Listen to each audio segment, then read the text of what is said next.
Federation versus Freedom by Babasaheb Ambedkar. 7. Part 12.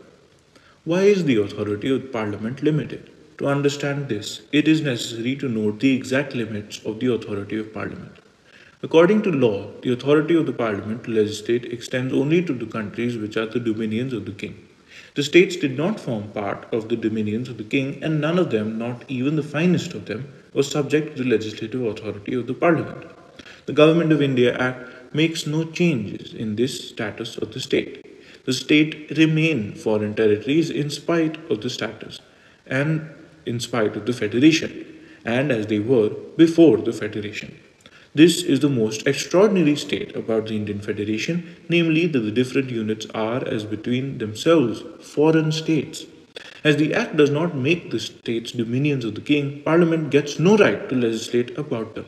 Parliament derives its authority over the states from the instrument of accession.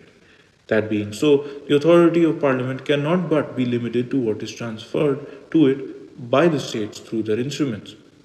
To use the language of the Privy Council itself, as the stream can rise no higher than its source, similarly, Parliament cannot have powers of the states greater than those given to them by the instrument of accession. This explains why the authority of Parliament to amend the Constitution is limited. The analysis made so far shows that the authority of Parliament to change is limited by the instrument of accession, and that for any excess of authority there must be prior consent given by the princes.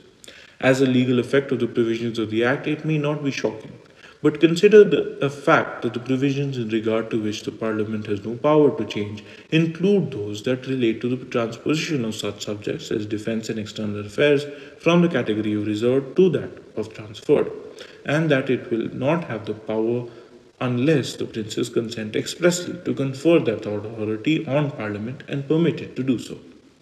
You will be in a position to realize how grave are going to be the consequences of this federation. The establishment of the federation means that the mastery is gone from the hands of Parliament into the hands of the princes. The federation makes the princes the arbiters of destiny. Without their consent, India cannot politically advance. Other consequences of the federation might also be noted. I will just refer to one. It is that this federation, if accepted, will weaken the position of British Indians in their struggle for change. Hitherto, in the struggle between the Indian people and the British Parliament, the latter was always the weaker party. It did nothing to oppose the right of the people to change except its will. After the federation, the position is bound to be reversed. The Indian people would be in a weaker position, and Parliament would be in a stronger position. After the federation, Parliament would be in a position to say that it is willing to grant the demand for change, but that its authority to change is limited, and that before making any demand for change, India should obtain the consent of the princes. There is nothing to prevent Parliament from taking this stand. What reply would Indians be able to give if they once accept the federation and thereby admit the implications underlying it? The end.